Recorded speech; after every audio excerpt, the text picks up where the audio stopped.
जय हिंद फ्रेंड्स, कैसे हैं आप लोग। नमस्कार, मैं एल एम शर्मा फिर से आप सभी का टॉपर्स नगरी में स्वागत करता हूं।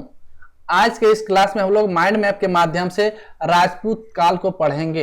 राजपूत काल के तहत हमें पढ़ना होता है गढ़वाल वंश के बारे में, चौहान वंश के बारे में, सोलंकी वंश के बारे में, परमार वंश के बारे में, चंदेल वंश के बारे में और कलचोरी चेदी वंश के बारे में पढ़ना होता है। क्योंकि ये सारे लोग राजपूत वंश से संबंधित थे और इनके शासन काल को ही हम राजपूत काल के नाम से जानते हैं।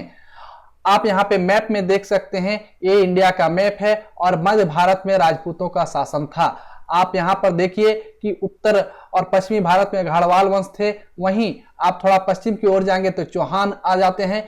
चौहान के जस्ट नीचे जो राजस्थान वाला एरिया है वहां पे परवार वंश का शासन था और गुजरात वाले क्षेत्र में सोलंकी का शासन था। वहीं मध्य प्रदेश वाले एरिया जो अभी वर्तमान में है वहां पे तोमर का शासन था और उड़ीसा वाले एरिया में आएंगे तो चंदेल का शासन था। वहीं उस समय पश्चिम बंगाल में सेन वंश का शासन चल रहा था और मगध वाले क्षेत्र में जो है प्रतिहार वंश का शासन चल रहा था। तो इस प्रकार से आप मध्य भारत में देख सकते हैं कि राजपूत काल चल रहा था और इसीलिए यह इंपॉर्टेंट है और यहाँ से एग्जाम में क्वेश्चन बनते हैं। इसलिए यह चैप्टर आपके लिए इंपॉर्टेंट है।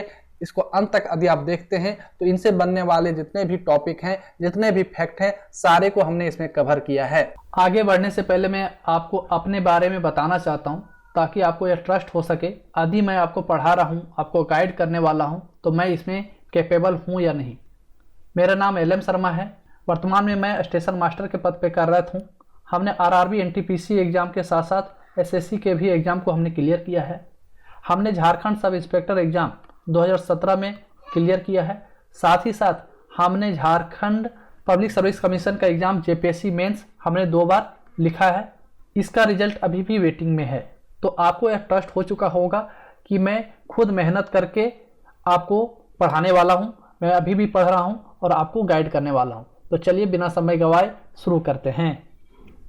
सबसे पहले हम देखेंगे गढ़वाल वंश को, जिसे राठौर वंश के भी नाम से जाना जाता है। और आपको पता है कि हर्षवर्धन की मृत्यु के बाद मध्य भारत में अलग अलग राजवंश अपनी सत्ता को स्थापित कर लेते हैं और उन्हीं राजवंशों में से एक गढ़वाल थे। इनका जो शासन था, इनका जो साम्राज्य था, यह उत्तरी और पश्चिमी भारत में था, इसलिए यह इंपॉर्टेंट है। और गढ़वाल अर्थात राठौर वंश के संस्थापक की बात किया जाए तो इनके संस्थापक थे अशोक विग्रह। कौन थे? अशोक विग्रह। तो यहाँ से एक इंपॉर्टेंट क्वेश्चन बनता है कि राठौर वंश या फिर गढ़वाल वंश के संस्थापक कौन थे? तो अशोक विग्रह थे। इनके पुत्र होते हैं महीचंद्र। ये ज्यादा कुछ खास नहीं करते हैं, बस अपने साम्राज्य को अच्छे से बनाए रखते हैं। महीचंद्र के बाद उनके पुत्र होते हैं चंद्रदेव। यह काफी महत्वपूर्ण शासक होते हैं गढ़वाल वंश के।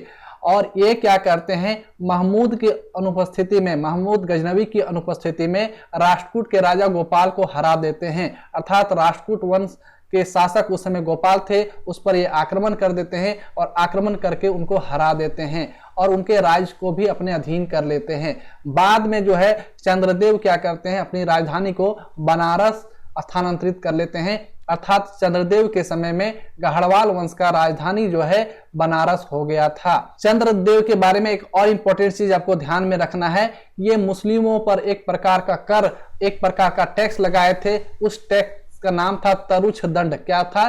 तरुछ दंड।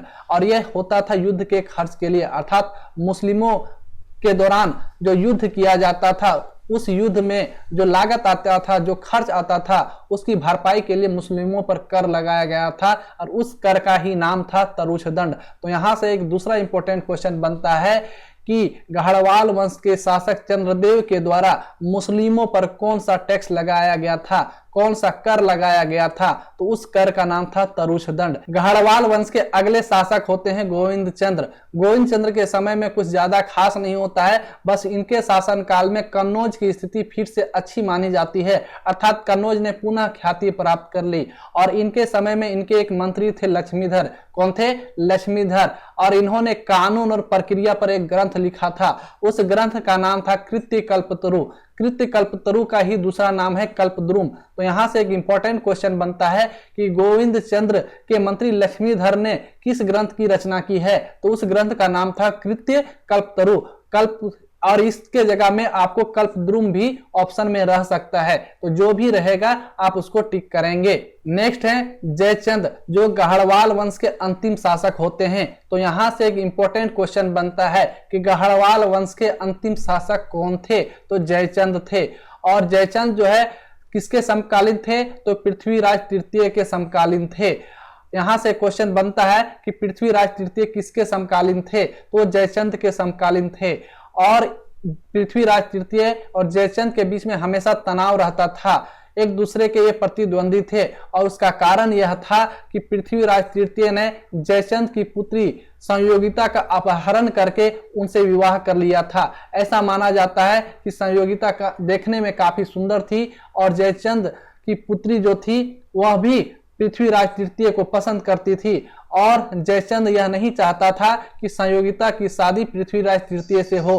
अंत में जो है पृथ्वीराज तृतीय इसका अपहरण करके उनसे शादी कर लेते हैं, किससे, संयोगिता से। और इसके बारे में जो जिक्र है, इसका जो प्रमाण है, वह चंद्रबरदाई के द्वारा लिखित पृथ्वीराज रासो में इसके कहानी के बारे में हमें जानकारी मिलता है। तो यहाँ से एक और दूसरा इंपॉर्टेंट क्वेश्चन बनता है कि पृथ्वीराज रासो की रचना किसने की है, तो इसकी रचना चंद्रबरदाई ने किया है। इसके बाद जो है 1194 ईस्वी में चंदावर का युद्ध होता है। ये बहुत ही इंपॉर्टेंट है, वेरी इंपॉर्टेंट है। यहां से क्वेश्चन पूछा जाता है कि चंदावर का युद्ध किसके किसके बीच में हुआ था।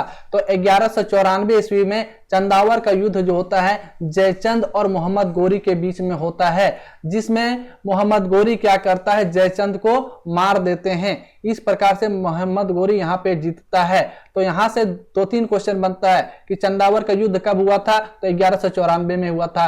चंदावर का युद्ध किसके किसके बीच में हुआ था, तो मोहम्मद गोरी और जयचंद के बीच में हुआ था। इसमें दूसरा क्वेश्चन बनता है कि इसमें कौन सा जो है राजा हार गया था, तो जयचंद हार गया था। कौन जीता था, तो मोहम्मद गोरी जीता था। तो अलग अलग टाइप से यहाँ पे क्वेश्चन बनता है, ये आपको ध्यान में रखना है। नेक्स्ट हम लोग गढ़वाल वंश के बाद चौहान वंश के बारे में पढ़ेंगे, अर्थात इसकी स्थापना किस प्रकार से हुई, विग्रहराज चतुर्थ का क्या योगदान था, पृथ्वीराज चौहान तृतीय का क्या योगदान था। इसको हम बारी बारी से देखेंगे। तो इसको थोड़ा हम जूम कर लेते हैं ताकि आपको देखने में आसानी हो। सबसे पहले हम देखेंगे चौहान वंश की स्थापना किसने की। तो चौहान वंश के संस्थापक जो है वासुदेव थे। कौन थे, वासुदेव। तो यहां से एक इंपॉर्टेंट क्वेश्चन बनता है कि चौहान वंश के संस्थापक कौन थे, तो वासुदेव आपका आंसर होना चाहिए। और इन्होंने अपनी राजधानी अहिछत्र को बनाया। कहां पर बनाया, अहिछत्र को बनाया। इसके बाद आते हैं अजय राज। अजय राज क्या कहते हैं कि अजमेर की ये स्थापना करते हैं और इसे ही अपनी राजधानी बनाते हैं। तो यहां से दूसरा क्वेश्चन बनता है कि चौहान वंश के शासक अजय राज कहां पर अपनी राजधानी बनाते हैं, तो ये अजमेर को अपनी राजधानी बनाते हैं। इसके बाद अजय राज के बाद इनके अगले शासक होते हैं अर्नोराज। अर्नोराज ने क्या किया, ये पुष्कर में वराह मंदिर बनाया। तो यहां से एक इंपॉर्टेंट क्वेश्चन बनता है कि पुष्कर में वराह मंदिर का निर्माण किसने करवाया है, तो ये अर्नोराज ने करवाया था। तो ये 2-3 फैक्ट आपको ध्यान में रखना है। चौहान वंश के अगले शासक होते हैं विग्रहराज चतुर्थ, और ये काफी प्रतापी शासक थे चौहान वंश के। और ये जो हैं अर्नोराज के पुत्र थे। कौन, विग्रहराज चतुर्थ। और इनके द्वारा खुद से एक नाटक लिखा गया था, उस नाटक का नाम था हरिकेली। तो यहां से एक इंपॉर्टेंट क्वेश्चन बनता है कि चौहान वंश के किस शासक के द्वारा हरिकेली नामक नाटक की रचना किया गया है, तो ये विग्रहराज चतुर्थ के द्वारा किया गया है। और इनके समय में ही इनके दरबारी कवि थे सोमदेव। सोमदेव ने रचना किया था ललित विग्रहराज की। तो ये दोनों रचना आपको ध्यान में रखना है। हरिकेली की रचना विग्रहराज चतुर्थ ने किया है, वहीं ललित विग्रहराज की रचना उनके दरबारी कवि सोमदेव ने किया था। इसके बाद एक इंपॉर्टेंट चीज होता है कि विग्रहराज चतुर्थ जो है अजमेर में संस्कृत मठ का निर्माण करवाते हैं। तो यहाँ से एक और इंपॉर्टेंट क्वेश्चन बनता है कि अजमेर में किसने संस्कृत मठ की स्थापना की थी, तो ये चौहान वंश के शासक विग्रहराज चतुर्थ के द्वारा निर्माण किया गया था। और यहाँ एक वेरी इंपॉर्टेंट चीज आपको ध्यान में रखना है कि इसी संस्कृत मठ को बाद में 2.5 दिन का झोपड़ा के रूप में परिवर्तित कर दिया गया। और यह पहले क्या था, संस्कृत मठ था। बाद में जब कुतुबुद्दीन ऐबक यहाँ पर शासक बन जाता है तो चूंकि वह मुस्लिम था और उसे मस्जिद की जरूरत थी और मस्जिद तुरंत बन नहीं सकता था, तो इसलिए उसने क्या किया, तुरंत संस्कृत मठ को ही तोड़कर इसे मस्जिद के रूप में परिवर्तित कर दिया और इसका नाम अढ़ाई दिन का झोपड़ा पड़ा। आप अभी जाएंगे वहां पर अढ़ाई दिन के झोपड़ा में, तो आज भी उनके द्वारों पर जो है ललित विग्रह राज की पंक्ति आपको स्पष्ट रूप से देखने को मिल जाएगा। तो ये आपको ध्यान में रखना है कि जो संस्कृत मठ था अजमेर में, उसी को तोड़कर ही अढ़ाई दिन का झोपड़ा बनाया गया है। और इसका प्रमाण क्या है कि उसके दीवारों पर आज भी ललित विग्रह राज की पंक्ति आपको उत्कीर्ण किया हुआ मिल जाएगा।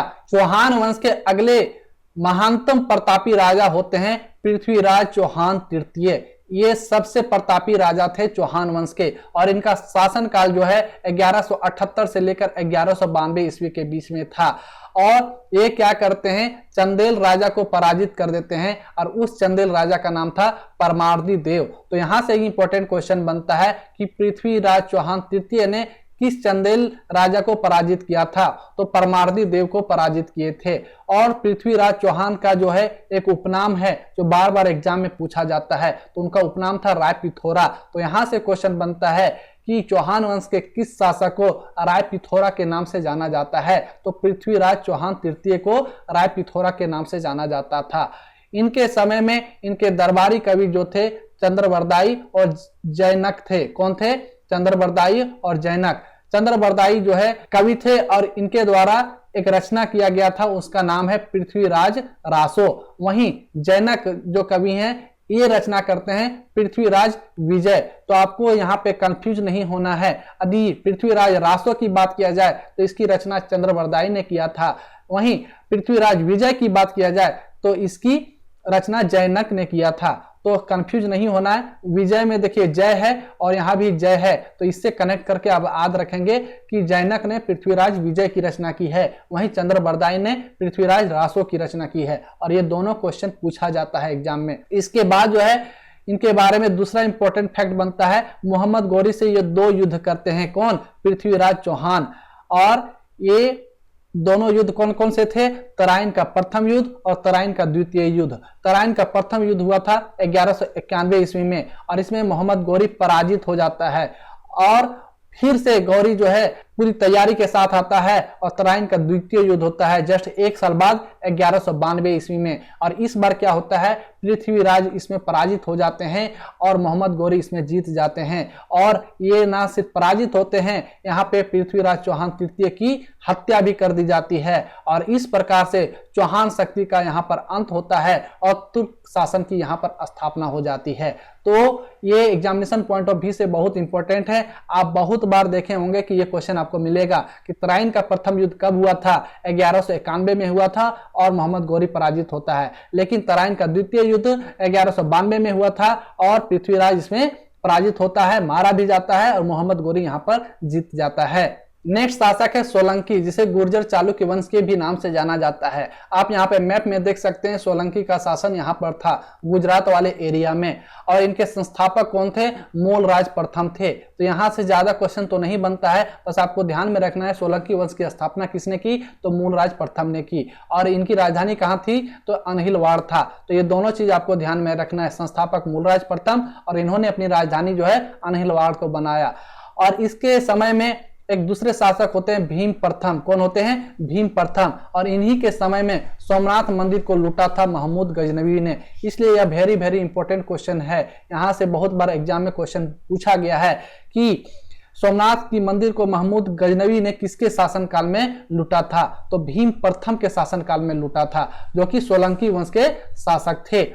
इसके बाद जो है इन्हीं के शासक थे विमल। इनके द्वारा दिलवाड़ा जैन मंदिर का निर्माण करवाया गया है, जो कि कहां पर है, राजस्थान में है। तो यहां से दूसरा इंपॉर्टेंट क्वेश्चन बनता है कि दिलवाड़ा का जैन मंदिर का निर्माण किसने करवाया है, तो विमल के द्वारा करवाया गया था। इसके बाद जो है मूलराज द्वितीय इंपॉर्टेंट है। इनके समय में मोहम्मद गौरी को पराजित होना पड़ा था। तो यहाँ पे दूसरा चीज आपको ध्यान में रखना है कि सोलंकी वंश के शासक मूलराज द्वितीय जो है मोहम्मद गौरी को पराजित कर देते हैं।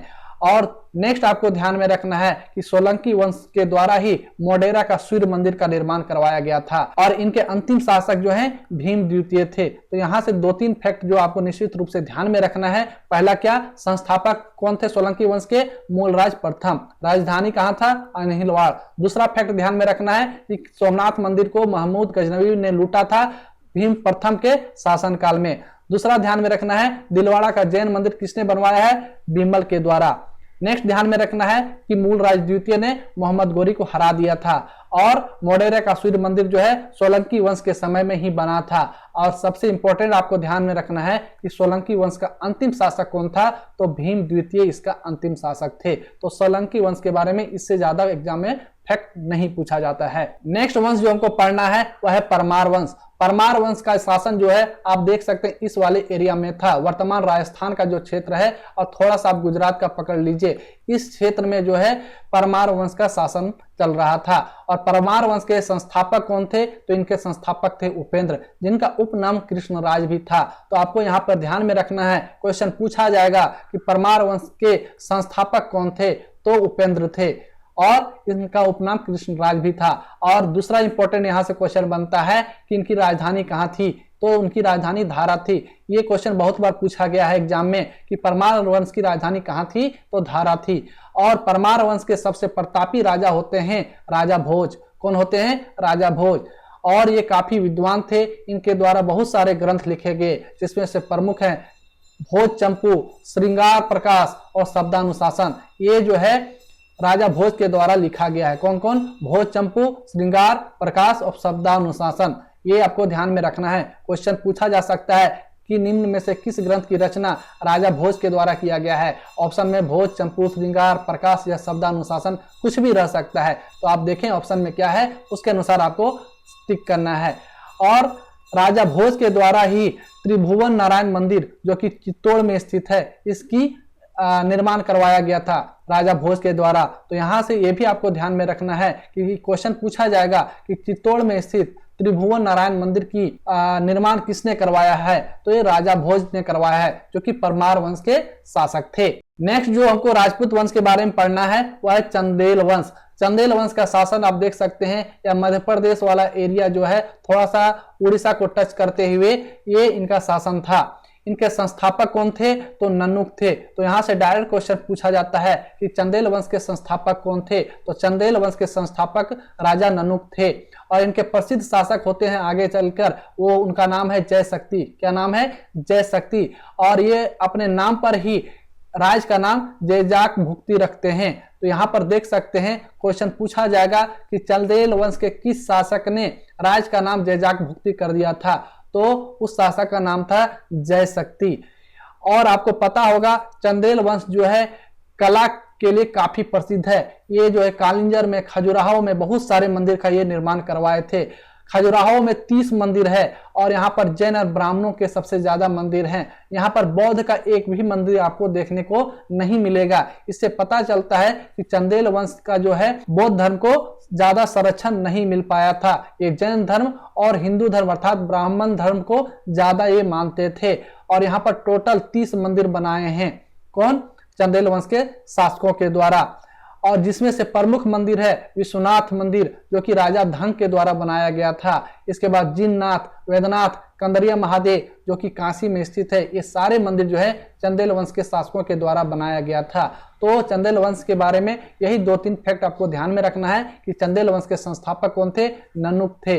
और इनके जो प्रसिद्ध शासक हैं जय शक्ति हुए, और वे अपने नाम पर ही राज का नाम रख देते हैं जयजाक भुक्ति। राजपूत वंश के अगले शासक होते हैं कलचुरी अर्थात चेदी वंश, और इनकी राजधानी जो है त्रिपुरी जबलपुर के पास था। और इनके पहले शासक होते हैं कोकल प्रथम। कौन होते हैं? कोकल प्रथम। तो यहाँ से क्वेश्चन पूछा जाएगा कलचोरी अर्थात चेदी वंश के प्रथम शासक कौन थे? तो कोकल प्रथम थे।